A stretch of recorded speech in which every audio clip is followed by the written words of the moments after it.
Welcome to Not Milk Never Milk. Subscribe if you're lactose intolerant. You start by identifying the keyboard model and power state.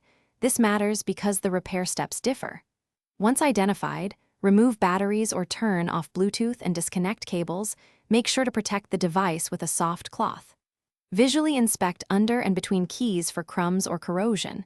Use compressed air at an angle to dislodge debris. If liquid exposure is suspected, power off immediately and dry.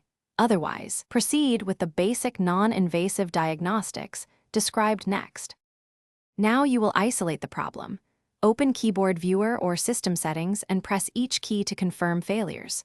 Once done, remove affected keycaps carefully, note orientation, and clean the scissor mechanism with 70% isopropyl alcohol on a lint-free swab. Allow to dry. For internal failures, check the ribbon cable and connector under the top case. Reseat or replace if loose or damaged. If wireless, reset Bluetooth and test with another device to rule out host issues before full disassembly.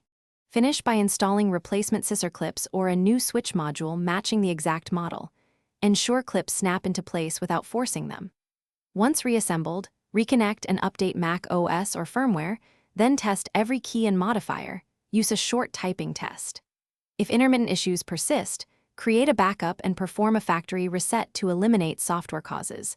And if hardware faults remain, take the keyboard to an Apple-authorized service provider. Quick tip: keep a small replacement set and take photos during disassembly.